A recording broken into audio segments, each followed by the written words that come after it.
some minor updates from OTF side. We're just pushing to testnet a bunch of changes that stabilize the RAWnet, specifically around accounting of dividends. It's looking good.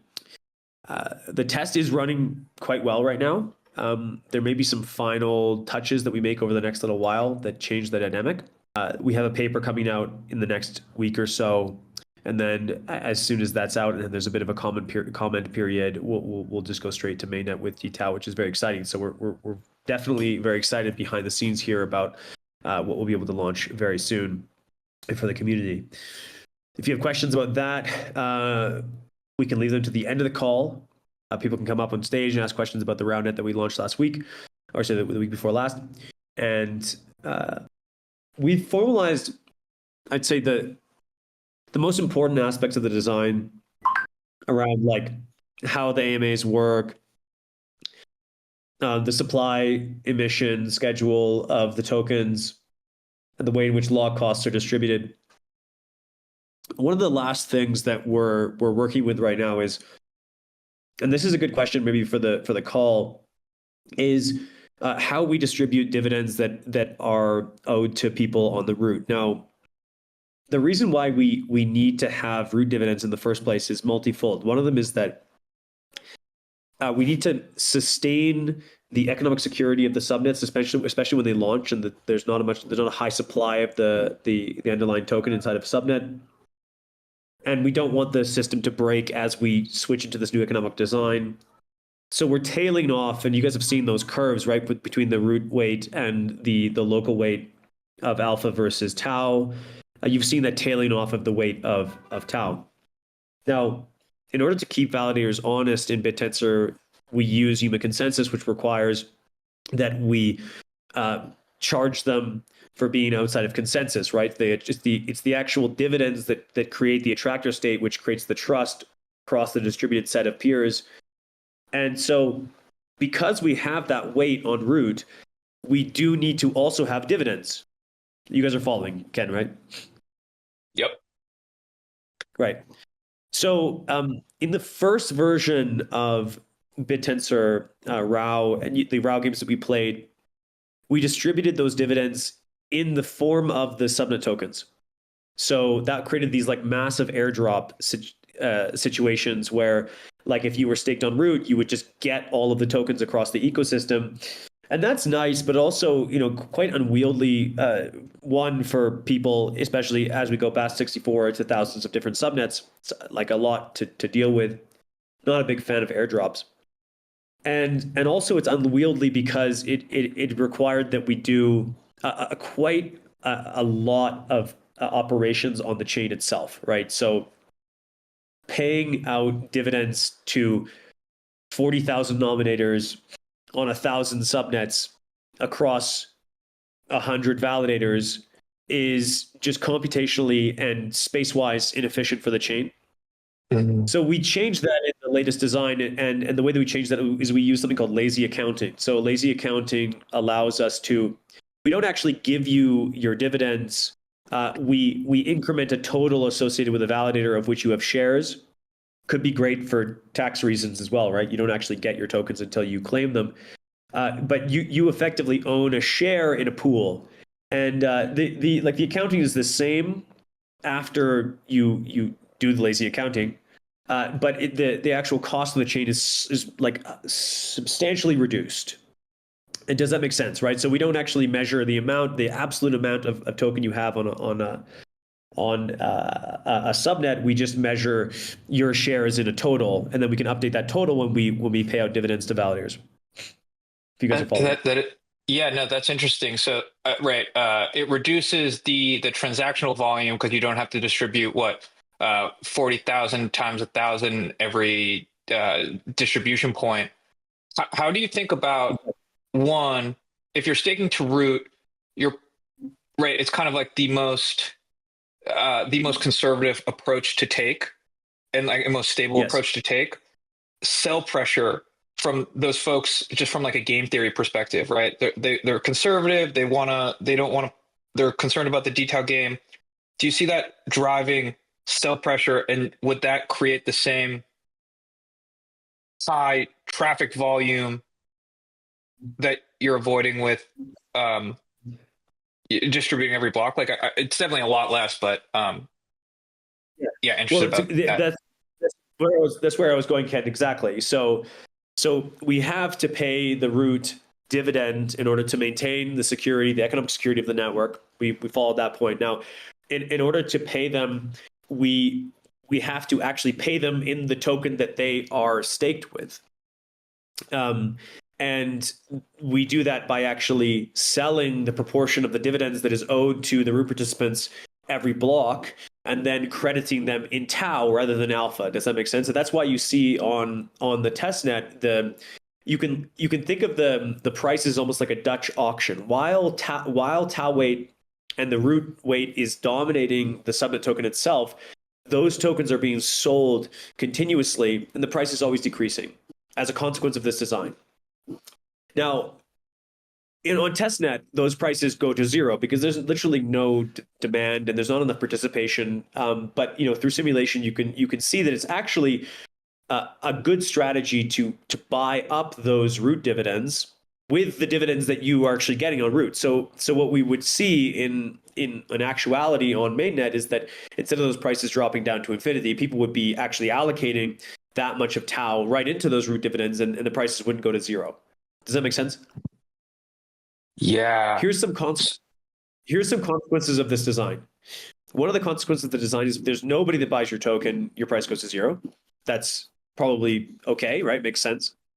One consequence of it is that instead of when we did airdrops, which was very expensive to do, when we did that design, over time, the people that come to own the share of your subnet is actually the community is effectively stimulated by the current community of tau. So everybody on this call who owns tau will own some of your subnet unless they choose to sell, right? So that's kind of positive.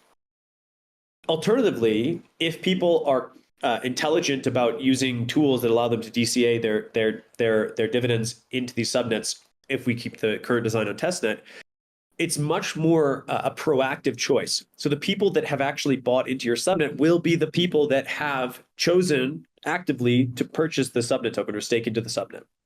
Does that make sense? And this is like quite an interesting conversation to have. It's like, which one is actually better for a subnet? Like, do you want to airdrop to the Bittensor community automatically, or do you want the people that have your token to be those that have actually chosen to participate and to come in and make it a risk to participate inside of your subnet and make a choice? This is something we've been thinking about, and I think it is like as we're finalizing the designs, these are very difficult questions to answer. And like, there's a lot of people in this audience maybe would like to have some opinion or like make a comment on that specific thing. So, like, do we go the route of airdropping, or do we go the route of forcing, or not forcing, but allowing people to actually be much more specific about how they allocate into Bittensor, and there isn't such a just like an airdrop passive route for participants? Yeah, I would love to hear from, like, I don't know, Fish or Caro or any, like, it almost is like, for me, the mindset, like, do you take a defensive approach and say, hey, I don't want anyone, I want as least people selling my subnet token as possible, or the opposite, like a very offensive approach of being like, I want so many people to want to buy my subnet token because, like, we're so sick, with the different, like, with those different isms. But I think definitely an interesting design decision to make there. But yeah, would love anyone's thoughts about, I don't know, game theory approach. Yeah, I just think from the point of airdropping tokens to like my wallet. I mean, if I'm getting tokens from any subnet, and especially as the number scales up, I mean, there's just going to be subnets out there that are. Sorry, I didn't hear that. Easy trades at the end of your sentence. We'll get Crux on the stage as well.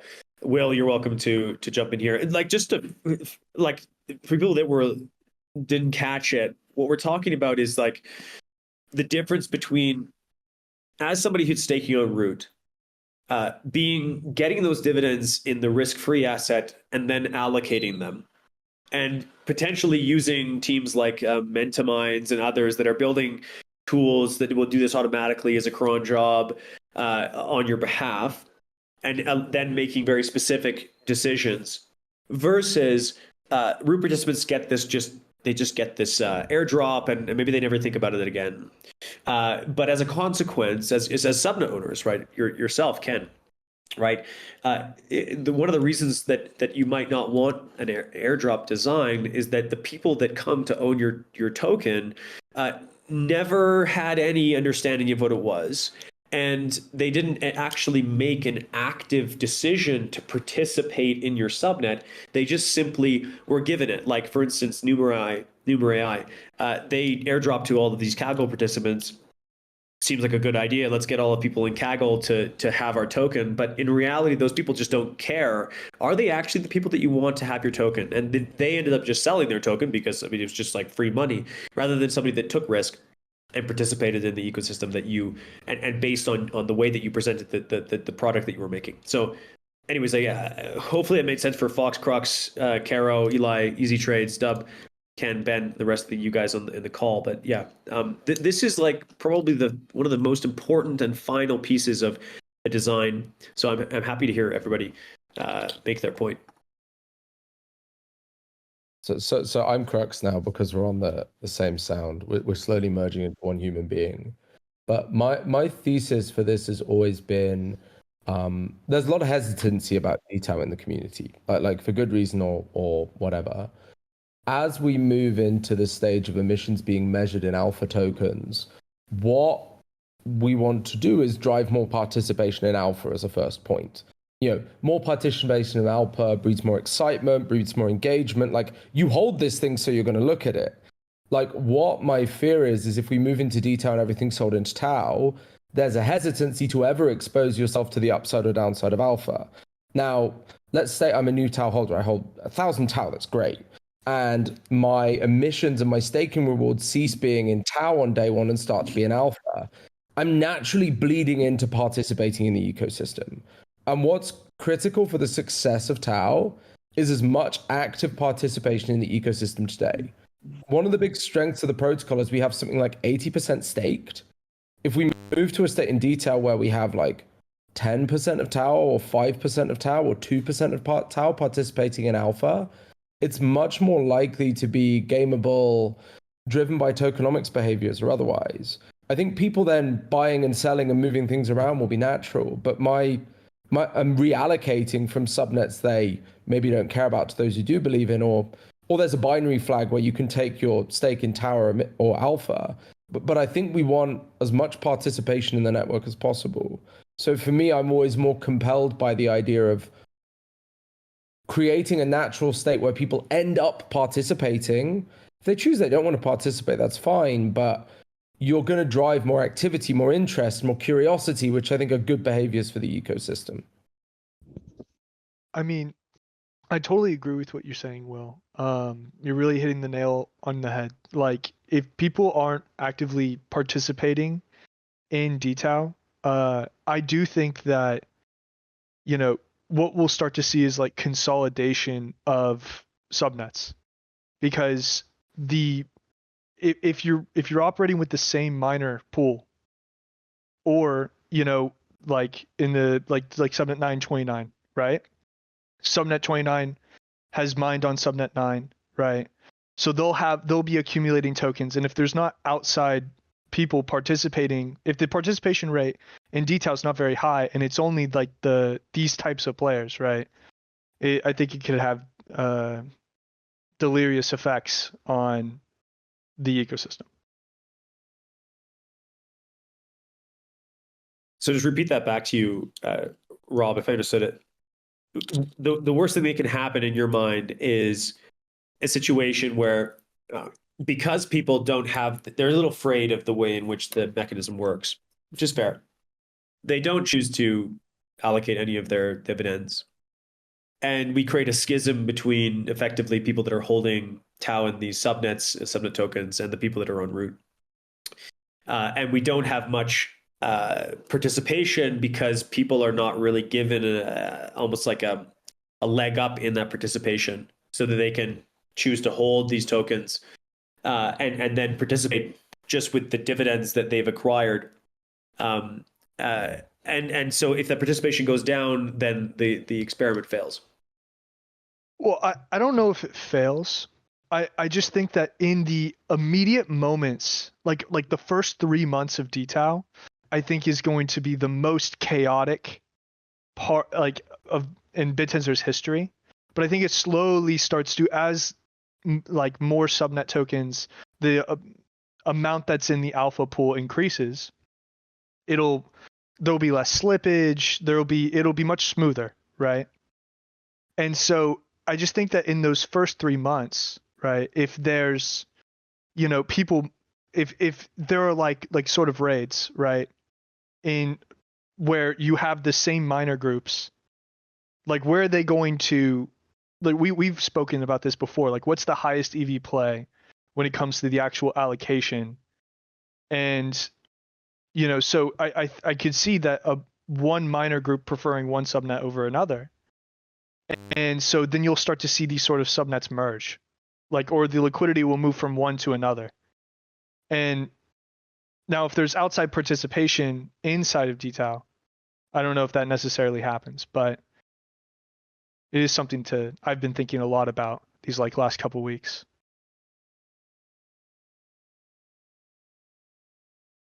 Fish, I think you have a similar opinion, correct? I'm trying to get my computer to charge so it doesn't die. It's about to die. But my perspective is that it's ready to launch either way. I think there's pros and cons of both mechanisms, but overall, both are a pretty clear benefit over what we have now. Totally. I totally agree with this. And it's going to take 3 months, 6 months. It's going to take time either way. So should we start the clock today or tomorrow? I think we should start it today. And just kind of rip the Band-Aid off and just, ship, let's ship. So I Will, your reception's really. Sorry, I'm having a hard time. Any better? Perhaps. Yeah. I'll have a go. I've been one of the most vocal proponents, I guess, of if we're going to take this plunge, let's make sure we've zipped up our wetsuit and put on our breather. I have conviction we need to move into dTAO. I've slowly convinced myself of that. But my secondary point would just be let's make sure the moment this thing goes, we're going to be in a wonderful period of chaos as a protocol for 3-6 months. Rob, you just said it. Having a few things in place so we're just certain that we've tied our shoelaces before we go out on the marathon is the only thing I would look to. Basic block explorers, proper introspection of the final results, then we go. I think it's ready to go today, and anything is better than today is the moment we're in this thing, we're going to be fixing things we didn't realize that happened. Well, as we know, there's stuff that needs to be sort of finalized and tied off today before we go. So those are my sort of hesitancies about launching right now on this call. Let's get the final pieces in place so we're really ready to launch hot.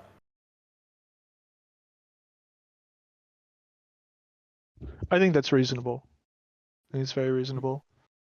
Do we have, is TAO market cap?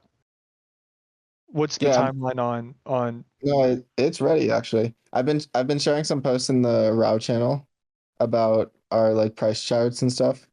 You can see the 2 of the last 3 images are actually from TAO market cap. Let me see if I can get I think TAO stats also is pretty much ready. But you can go to this link and see all of the prices, market cap, volume for all of the testnet subnets. I think there's 290 of them now.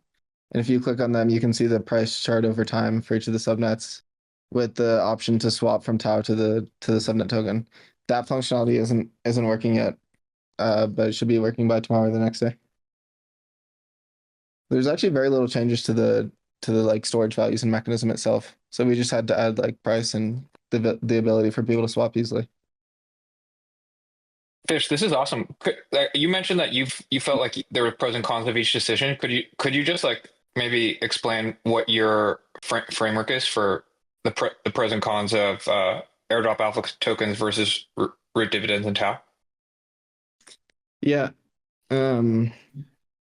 So I guess one of the benefits of having the airdrops in alpha is you have a more decentralized holder base.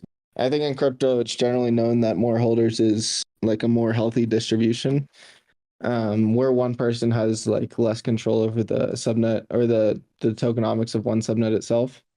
I guess the rebuttal to that is you would rather people who actually care more about the protocol to have the tokens rather than a bunch of random people. Actually think it's better to have a bunch of random distributed holders that's more decentralized, rather than just like a couple of people that really care about the product. I think those holders will also work for you, even if you airdrop them the tokens and they don't even really know what it is at first. Once they get the token in their wallet, they'll be like, okay, what does this do? How do I use this? Is it valuable or not? Should I sell it or not? And then you get them sort of more adoption when they look into your protocol. They're like, well, this is actually really cool. How do I use this now that I have this alpha token? I have bandwidth to this product, this commodity. This is basically how, what's it called? Hyperliquid did their launch. Is they just did a massive airdrop to anybody who had used their platform in the last year based on volume. I think it was a huge percentage of their supply. And it actually turned out to be a really healthy launch for them because they got all these people interested all at once about the token. And then those people all with the token all started working for the protocol without having to be paid by the team. And they're spreading adoption, they're spreading awareness about the project, stuff like that. Another thing is that when you don't have the root div selling, you don't have the mechanism decreasing the prices automatically. So it's more in an equilibrium state. But then again, I see the benefit of having sort of a slow decrease with no demand where those subnets should be phased out over time. I mean, overall, I don't think it matters much. Both of them have benefits that outweigh the negatives, but so I mean, I told cons either way that we decide, I think it's pretty much ready. And to Will's point about we need to make sure it's perfect before launching, and we can just pick one of these two, like Con said, this is pretty much the last big decision. And it's not like we can't change it after we launch it. Like we'll always be able to make upgrades to the protocol even after launching. If we turned out one hyperparameter is slightly too high or slightly too low, then we just make a hotfix and it's no big deal. So that's why I don't really see a negative of just launching it now or as soon as possible. Yes. So here's something. Sorry, Stefan. Here's something that's interesting about if we do airdrops is that we can actually create a structure like this. I know this is quite complicated, guys, but don't freak out. So right now, if you look in Bittensor on Testnet, this is effectively what we have. I'm going to bring this back in a second, but basically what we have is a situation where this alpha, this is a validator. I've got OTF here. OTF has tau on root. Here's Bob, Charlie, Doug, and Sam with their stake on OTF on root, and here's Bob and Lewis who have staked to OTF on subnet 1. What we do is what we're doing right now is we're swapping the alpha into tau, and then we're crediting these participants on root with the 50% or some proportion of the dividends based on the relative ratio of root versus local. So that's what we have right now. But what we can do actually is something that looks a lot like this, which some people might be very interested in. And basically, we take the alpha that was acquired by this validator via dividends, and we actually swap it according to a distribution that validator has decided. For instance, we could use the root weights. So that Bob, Charlie, Doug, and Sam actually accumulate rewards in a variety of different tokens according to, well, almost like OTF behaving a little bit like a hedge fund, performing this swap on the chain. And then basically these rewards can be claimed and they become just legitimate staking operations and normally accessible alpha tokens on normal. That's complicated, but it actually totally feasible from what we've seen with the latest designs. So yeah, I'd like to hear from people if they think that's interesting, or yeah, positive, negative, too complicated, etc.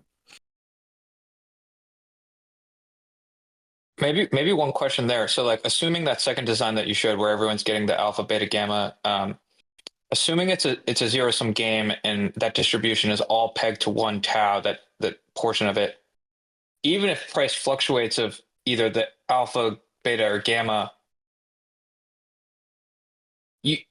your underlying value could it ever change?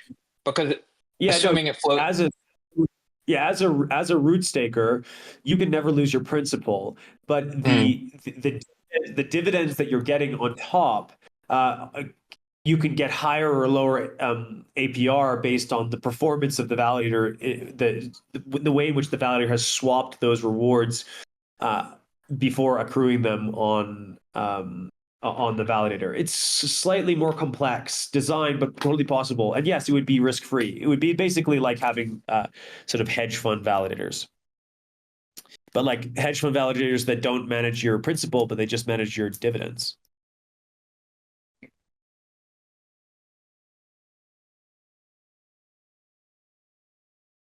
Now, that's cool. And it's interesting that we can do this at the level of the validator, but I suspect that in practice, am I still here on the call? Can you guys still hear me? Yeah. Yes. Loud, clear, great. I suspect we know, actually, it's not a suspicion, that there'll be a whole new class of participants that use things like proxy palette and EVM to do this type of thing for you as a user. Like take your dividends and and move them around the ecosystem in a way that helps you allocate to, like, say, only macrocosmos subnets. And I think people would be interested in that.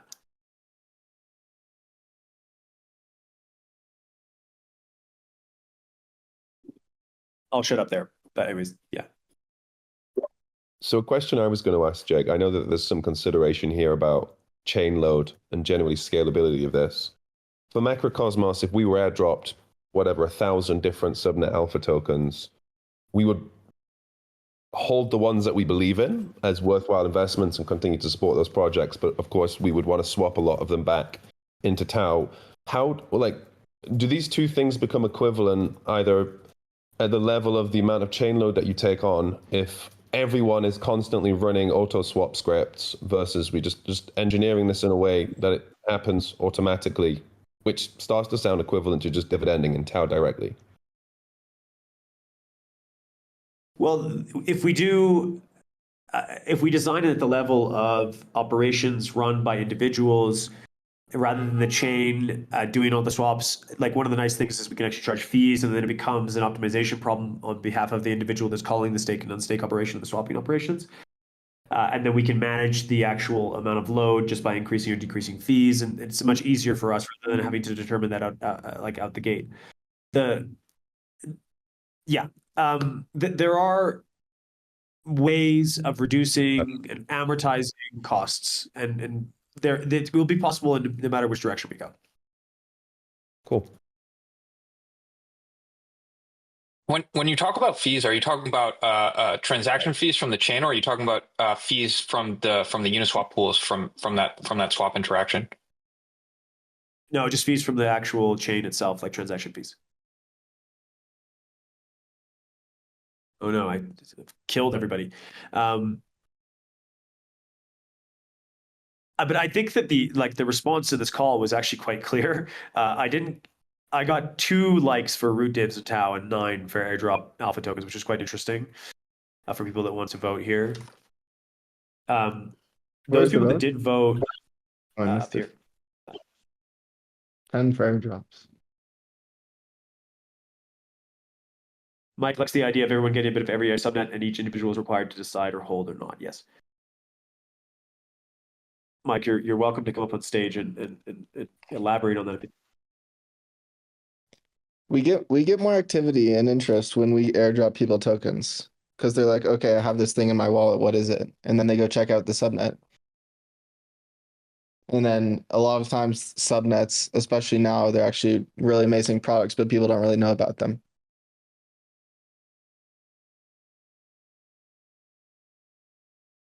But like when it's airdrop to you, right? Is it stake on the subnet? Yeah. I see. Actually, it's not. So in order to reduce the chain bloat here, we actually have to have a situation where those rewards are claimed and then moved into actuality on the subnet token. Allocating them directly was next to impossible for the chain. I see. So they need to be claimed, and there's a rate that they can be claimed at, and we have to be careful about that rate because obviously the chain has some limitations. But it'll be fast enough that you can get it within a day, so to speak, right? And yeah, so there you go. Wait, like a rate limit?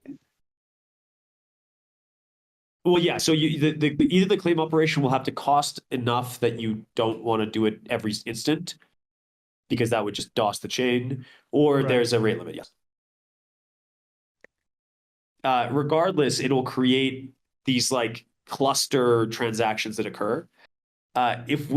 Alternatively, what we could do is just amortize the claiming automatically on the chain and do it sort of like we were doing with the hotkey emission schedule. So the hotkey emission drain schedule, I forget what it was called specifically. But we can just have that amortized on the chain randomly. So your nominator will eventually get your dividends en route, but they'll take a while. Okay, and then you just claim that. So and then which then is what then goes to be staked in the subnet. Exactly. But you didn't have it sold on your behalf and then have to reallocate. It never actually left alpha. Yeah. Okay. Exactly.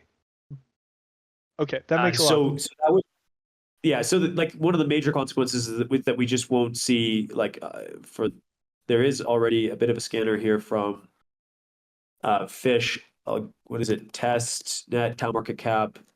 Here's the link, guys. If you guys are interested, you can take a look at what this looks like. And you can see the top subnets here. Oh, are they all? Is it broken now, Fish? Oh no. Just Taking a while to load for me too. Yeah, no, it's up. Well- I think we disabled the cache. We just don't have HTTPS. It works for me. You got to be versatile. okay, great. So you can see. So here's what you can see on a token. Like it's really cool to see this stuff like live, right? It's very beautiful. So this is what you can see. This is what the prices look like, with not much activity, right? People buy, then they drop, then they buy, then they drop, and that dropping is a consequence of us having to sell root dividends. It controls the prices to some degree, but that could also be done by just people that have the alpha tokens that are being airdropped to them, right? So yeah, there you go. Just some more color to how this works. I'm wondering what people's main concerns still are with the current dTAO design, or if there is any. I haven't really heard of people complaining about the current dTAO design anymore. No concerns? Maybe one thing that I was wondering. So like, right, there's a couple other token economic designs where the underlying like assets that are built by the ecosystem or the framework aren't completely like one-to-one pegged with the asset. So like all these agent frameworks. And so like, would it completely break everything if you didn't have that complete one-to-one peg? The concern being that it's like potentially a zero-sum game. If like the Sorry, what do you mean by one-to-one peg? Actually, can you explain that, Ken? So like, right, let's say there's 10 subnets, each have 0.1, each have 10% of weight from dTAO distribution. Like, is there any way where that the sum of all essentially the value of all the alpha together associated with that like stake or weight is more than the underlying price of tau? Yes. Yes. I mean, it is the case, for instance, on testnet right now, but that's like it's a little bit hard to On Testnet, they're actually all say it. the sum is lower than the price of tau. Oh, it is? Okay. But I think that we will absolutely see that. And we played around with this idea of limiting the token prices and balancing them, but then we really believe that let's let the market decide. And it's, ultimately the underlying argument that your demand is in tau should mean that in the long term the prices do stabilize, or the market caps do stabilize, right? Because they are ultimately all pegged in tau. Yeah. That might not be a strong argument in practice, because people will ape, people will get excited. You know what I mean? We will see absolutely nuts things. We're positive. But as a community, we will be able to keep this market. We have to work together basically to keep this market sane. Yeah. On that front, like I know you mentioned last novelty search, like kind of like it was between like 180-day and like 1 year time frame for full rollout. Do you have a idea of like where it starts? Where it starts? Like full dTAO. Like, is it going to be like a switch and everything will be dTAO, or is there a progressive progressive rollout? No, it's a flip a switch. Okay. Full detail. Like we could flip a switch in 20 minutes. But of course, we don't want to do that. And like it's important that we get consensus on the design. It's important that people understand it, like it. Like we have these kind of calls, people get feedback. We have the finalized paper, which is coming out very soon. And then also, I think importantly, we have block explorers, right? I think more than anything, that's the most important. That people will believe in and understand what they can see. So as you can see, we're working very fast here to make that happen as quickly as possible. Hello. I have a couple of questions. Cons, can you hear me? Yes. So the first question is perhaps a tangent, a bigger picture question is, what were the essential inspiration points that caused you, Const, to sort of move away from the sort of like the regular subnet economy we have established right now to more of a dynamic one? It like taking like a 10,000 feet up, it seems like a simulation of like any country and its economy, and basically you have all these companies getting IPO'd and everyone has a token. So kind of like a noob question. That's the first one. And then the second question I have is that if every subnet that now exists on Bittensor has its own token, an alpha token, then what keeps people what invites people to build on Bittensor compared to just launching in the open market, where they can, I don't know, reach like a bigger market cap faster, or like have more advantages of like a free market? Well, I mean, I'll answer the second question first. Like the inflation of tau is the same, so that subsidy to build on Bittensor and be part of this community is still there, in the same way that it was before with the root network, right? Maybe split across more teams, right? But also like there's a huge advantage to be part of this community and to use this technology that I don't think anybody else has done even nearly as good. And so like that and all the liquidity of tau itself and people that are in this ecosystem that can evaluate what you're doing and get you proper feedback. I don't think that should be understated. To answer your first question, like it was over a year ago, like within a month of us launching the root network, we could see it not working. It was actually working. We could see how it was going to fail. And I posted about it and started talking about it, and I got a lot of fucking bad feedback. Like people were very upset, very scared of the idea. And now, like I think that a lot of people would agree, it's like now people are begging for it, and so am I. I've been about it for the last year. I think that like we went through all of the stages of thinking about, okay, how, like Crux was part of it on the stage. Like, okay, how can we build like a better and better version of the root network? And we designed all of these like liquid alpha bond root network designs where the validators would be incentivized to set weights and to stay in consensus with each other, and basically like Yuma Consensus v3 on the root network itself. And like Crux, you probably remember, there was we stayed up quite late and really hashed it out, and it was a beautiful design. And then but then like ultimately, the scale of the problem, the number of subnets that you have to evaluate in a super manual way. Bittensor subnets themselves, it's very easy. You define your validations problem. You're like, we want inferences per second. And the validators can reach consensus. Very easily, they can reach consensus on the inferences per second. And so Yuma Consensus works very well. And so the root network made sense. If we think about subnets as digital commodities that can be automatically evaluated based on some specific digital commodity. But very quickly, it was obvious to see that there was so much scale and diversity in the root network that there isn't any immediate thing that you can measure at which we could build a consensus layer where there's obvious ability for there to be consensus, like that we could all agree. And so, ultimately we had to take advice from the way in which this problem is solved in the greater world, right? On stock markets, right? It's like, how do we actually allocate resources in the United States across companies? Well, amongst a very large set of individuals attempting to make individual speculation and individualistic decisions about the value of something. Right. The reward once function you think becomes people's sentiments. The reality itself becomes the reward function.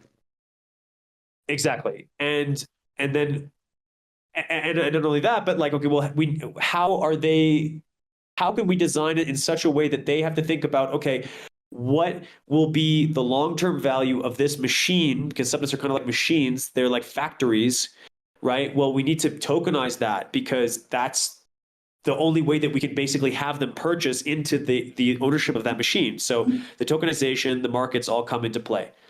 Over the last year, the number of reasons for dTAO has just exploded. Like now we can see an infinite number of reasons for why this is actually the right idea. It's such a big idea that it's taken this long to perfect it. And it's in some sense, it's so exciting and also so frightening. And those feelings are very close because I think that we're right on the precipice of something so huge for the ecosystem. Like this is bigger than Revolution, right?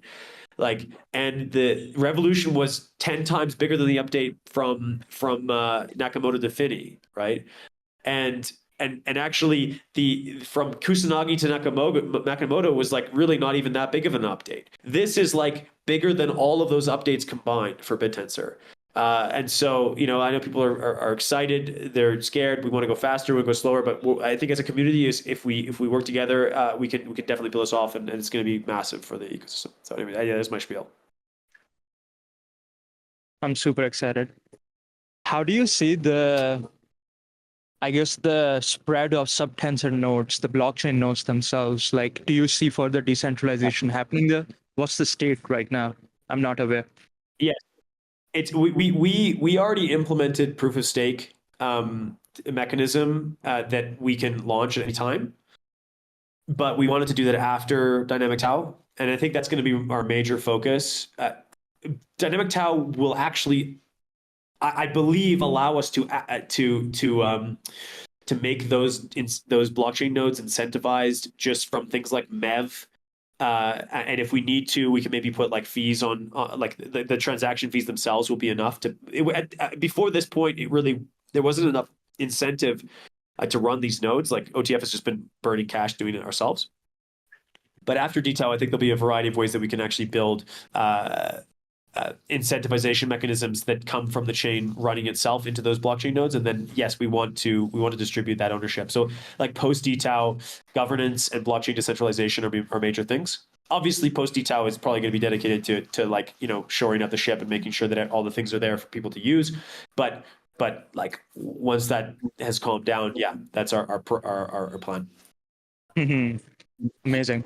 One other question is, I guess, like in light of all of these changes and detail coming in very soon, how would you recommend the subnet owners to sort of change the things as they've been running? How shall we change our operation, and how shall we be, thinking about a day-to-day operation? Like, I'm guessing our communication needs to go up. We need to build like communication units within our companies that are like, constantly churning out sort of output. Ideally, we have products that are speaking for themselves, and we have research that's like, kind of is scoring SOTA on like benchmarks. But is research even going to be the thing, or do we need to go shitcoin route and like, start like sort of turning like creating a Melody like brand?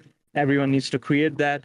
Yeah, that was one question. And the second one is like, as we go into like sort of anyone can stake onto any subnet now because of dTAO. Do you expect any big sort of token holders coming in very soon, similar to how we got investors like Barry Silbert and stuff like that? Well, that's a big question. So yeah, gosh, I don't even know how to answer that question. It's so huge, Dr. P. I think that OTF has been attempting to like tell subnet owners how they should be behaving in the near term, and like to reiterate what we've told people is like, okay, number one, make sure your mechanism works. Like number two, focus on something that you can approach that proves that your machine runs hopefully better than anybody else in the world, right? In many places it does. And then like three, and like a couple teams have really approached this, like get real use, right? Like Targon, for instance, like tokens per second, like fantastic metric based approach. And this is really all about like aligning the vision for each of the subnets towards some like worthy direct, actually showcasing like real utility.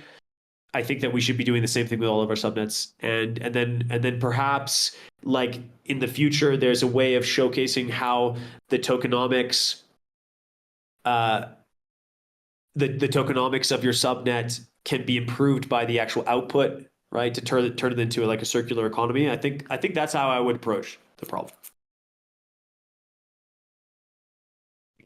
Was that a ramble? Did people understand what I was trying to say? That was good. That was good. You got cut off for like few minutes or few seconds, I think. That makes sense. I think, yeah, with Subnet 24, we have this interesting design where we have a mega focus, which has recruited basically 1,000 focusers, or more than 1,000. We haven't yet marketed yet. There are like more than 100 focusers working on it every single day. And they're either doing their own tasks and the screens are getting recorded, or they're doing the boosted tasks that we have told them to do. And this boosted task list will be opened up to the community. So anyone can sort of like demand stuff from Subnet 24's focusers. And what happens is that as focusers make money, make TAO, they can stake it back into Subnet 24 to increase their own stake the next day, right? And that, I think that's an interesting design that maybe other subnets can follow as well. And yeah, I see Subnet 24 evolving into like a decentralized task marketplace, which is like a story of another day. We'll talk about it later on. I think the biggest change for dTAO that subnet owners will have to think about is how to use their emissions wisely and not waste emissions on unneeded commodities. A big example of that is most subnets right now are designed to basically max out synthetic tasks as fast or as high quality as possible. But in a lot of cases, those outputs aren't being used. So subnet owners will probably want to think about decreasing either probably the quantity of the synthetic tasks or the usage of them so that you can still accurately grade miners without having them spend an unnecessary amount of resources. And because now when miners have massive costs in your alpha token, that's just going to negatively affect you. So rather than distribute it across the whole network.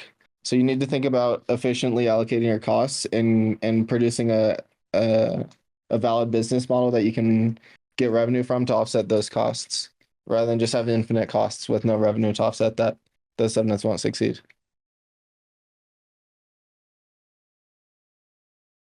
Totally Exactly. agreed. Makes yeah.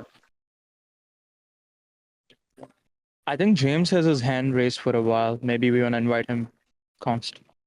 That is an invite for him. He hasn't accepted it. Request to speak. But here he is.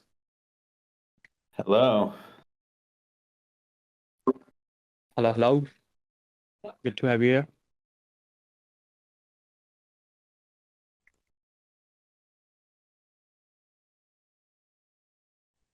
You're required So to give a guys- speech, James. You want to go first, James? No, I think it's been a very good conversation. I think there's a lot for everyone to think about, really. It's going to be a big change. We've been talking about a lot, and Cons, you just hit the nail on the head. I think this reminds a lot of us who are here pre-revolution of the time before pre-revolution, where there's a lot of uncertainty. There's a big change coming, and we're working on a lot of stuff at Manifold to really make normal people more aware of this change. People who aren't on this call, because I think there's going to be a big learning curve and a lot of volatility in the next 3 to 6 months. While we're here, one idea that I had today was related to my previous point about wanting to use emissions wisely for usage that actually gets used by your front-end customers or clients of the subnet. Specifically thinking about compute subnets, seeing how we have like a good amount of unused compute, unrented compute on subnet 51 right now. I was thinking about how we can more efficiently incentivize miners to only provide compute that will be rented from our users and basically stop incentivizing unused, unrented compute. And I was thinking about having another miner on the subnet, which is essentially just a burn address. And instead of fully allocating all of the miner emissions every single epoch, what we could do is we can just take the revenue from the front end and then allocate that amount of miner emissions and then burn the rest, so that we're always at least net equal in terms of cost to revenue. And we're never wasting money on emissions that doesn't actually come. He cut out. Could you repeat your point? This was important. Probably they both cut out. So, I guess going back to earlier in the conversation, guys, can you hear me? I also agree that we're going to make changes to this mid-flight, and it's really important to be able to identify two-way doors, things that we can change and modify without deleterious effects on the network, versus ones which are a bit more gung-ho. Kind of when we open that door and we open that box, there's nothing that can be changed. On the conversation of the airdrops versus dividending through dTAO on the root network to stakers, is this something that we see as a one-way door or a two-way door? That question's for you, Const. It is actually a one-way door, because the way in which the root dividends are paid out, if, for instance, we do sell them to dTAO, if we change that design later, when we did that, it would have upward price mobility on. It would change the prices, right? Because you're like removing automatic sell pressure. Does that make sense? So we basically, one-way doors are anything that we have in the system that if we change, it will change the tokenomics and the price discovery method. Like, for instance, the Fed, right? The Fed in the United States changing interest rates is not a great design because it creates a moment of a position of centralization where they can actually affect the market, right? Like, what if Const is really bad and he wants the prices to go up after he makes a leveraged long on Subnet Alpha, and then he goes ahead and changes the tokenomics so there's no root selling pressure. We don't want that to be possible, right? So it is sort of a one-way door, because if we have root selling, we'd have to keep it, right? Otherwise, people that are speculating on price discovery occurring via that root selling would be fucked by us changing it. Does that make sense? I hope I'm making sense here, Crux. That makes sense. Yeah, thank you. Are there any other outstanding things that are not entirely signed, sealed, and delivered from the perspective of detail design that are one-way doors, or is it more or less a series of two-way doors because all these markets are going to be so coupled and prices are going to be impacted? Oh, it's super spotty.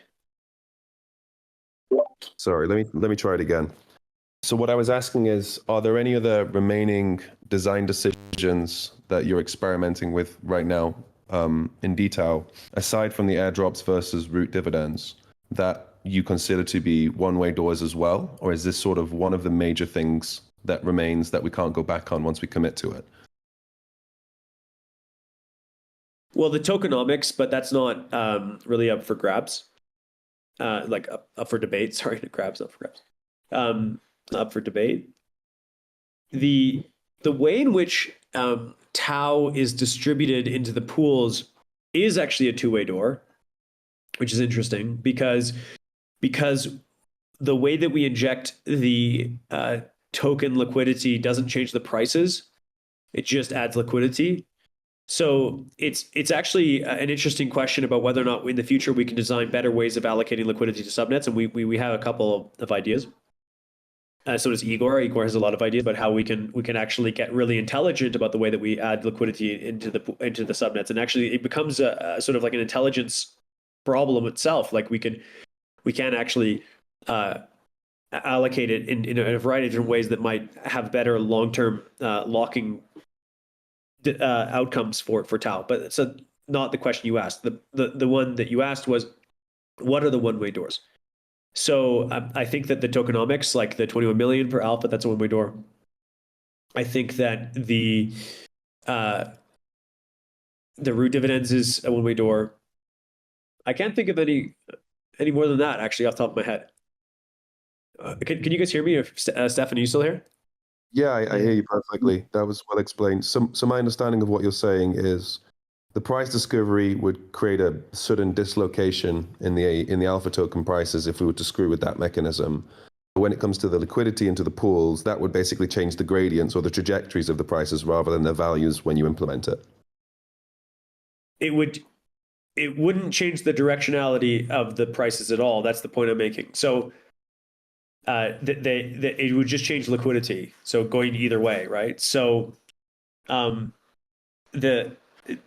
it's kind of an agnostic change, and like that's actually the way we've been thinking about the design throughout, is like, how do we build it in such a way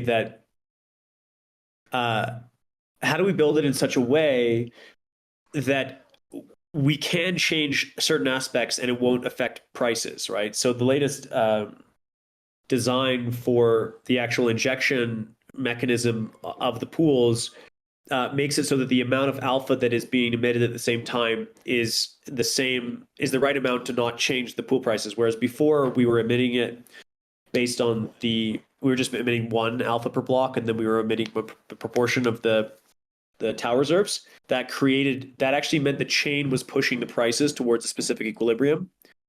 So we think that it should be fair for the protocol to update the way in which we add liquidity, as long as we don't change prices in the as a consequence. Ooh, silence. Take a Put the whole room to sleep. Am I audible? Sort of. I'm sorry, guys.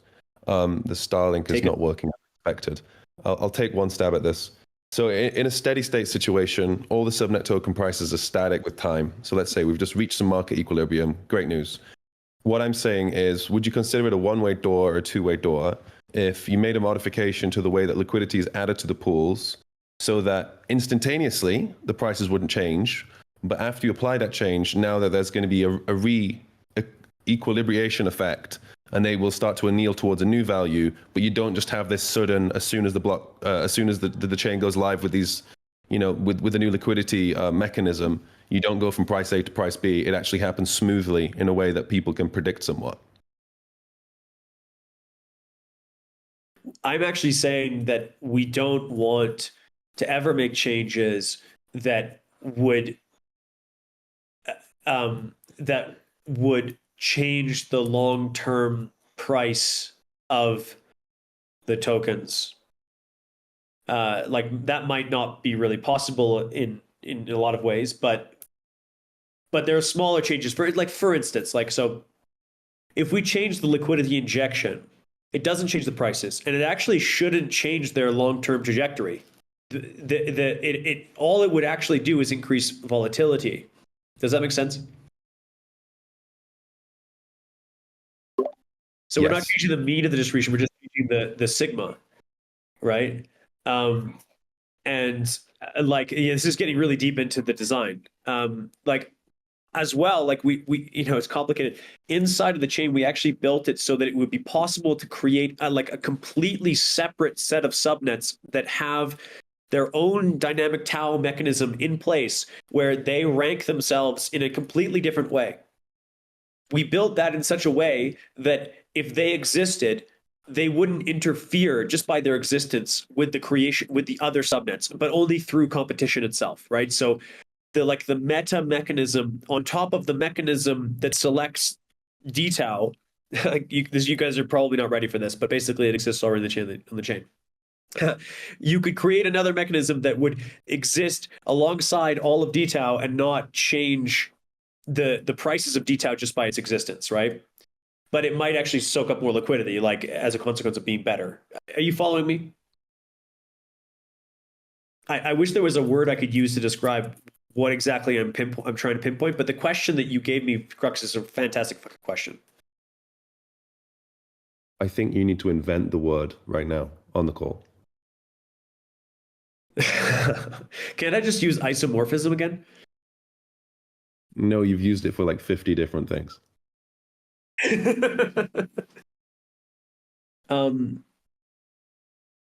Yeah, well, I think it will help me come up with the word, because imagine you're looking at the Gaussian Brownian motion, and you don't change mu, but you change sigma, right?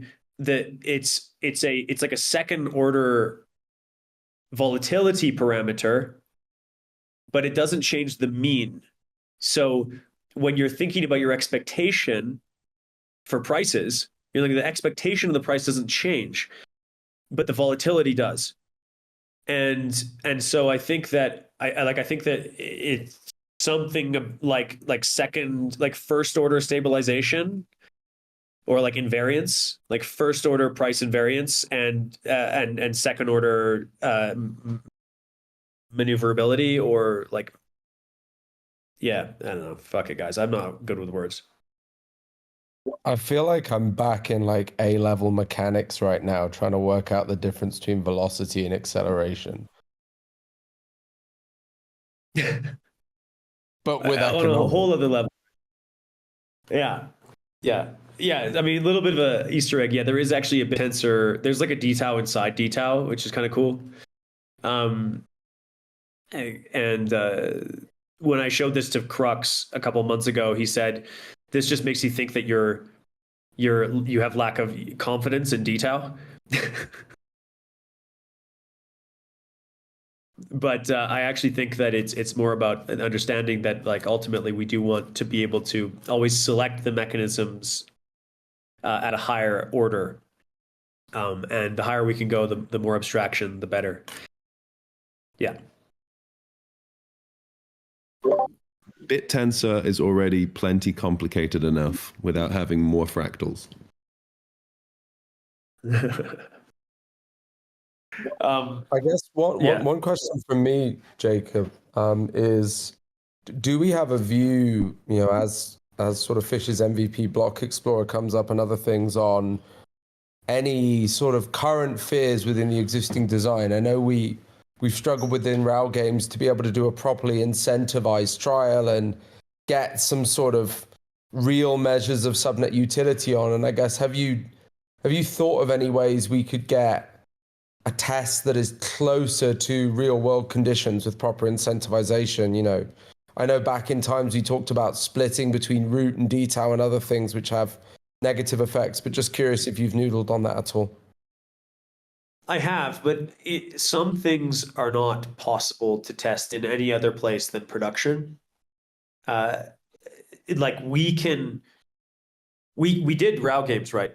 And it was mildly successful way of testing what people would do if there was absolutely no mining and no ultimate signal to follow in the ecosystem, right?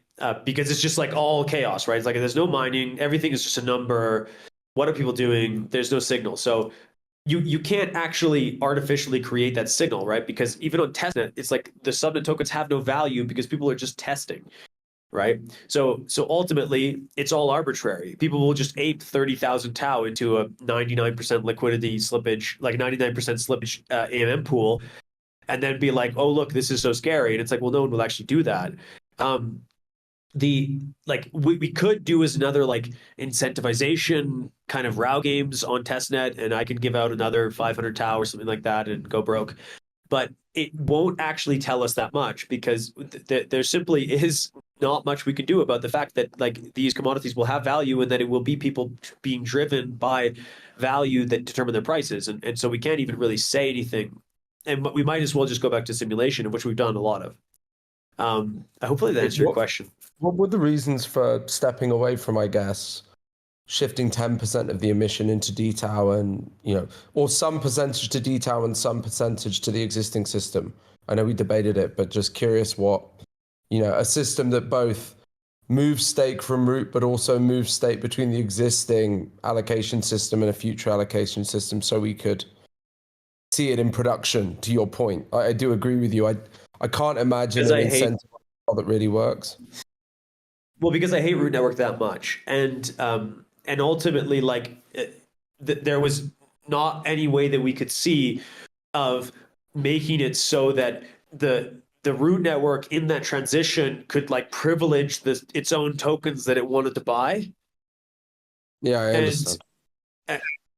Right. So it sort of muddies and makes worse the incentives, right? Like I don't think that it would have really made anything better. We've done a lot of fucking work to make it so the transition is like very smooth when it comes to especially the consensus and the subnets, but the free market will be at play on day one. Like people asked for like STAO, right? Like let's go to STAO then dTAO and well, hey guys, look how STAO is running. Is it better? No, it's not. And ultimately, it would have just been a waste of time. That's my perspective. So I guess the point would be, could we go? Would doing something like this allow us to go sooner? But I take your point about some of the perverse looping between validators able to effectively use root to hyperinflate their subnet tokens. Exactly. Guys, we're 2 hours in here. I think it's time to end it. The call was for Kenobi and BitMine. What an amazing presentation. Thank you, guys. Also, scintillating conversation about dTAO, and I think some really useful feedback here about how people do want airdrops, and we'll look into seeing if we can implement that as soon as possible on testnet and getting it out to people. Yeah, thanks everyone for coming up on the stage. BitMines. Yeah. Ciao, y'all. Ciao, ciao. Cheers.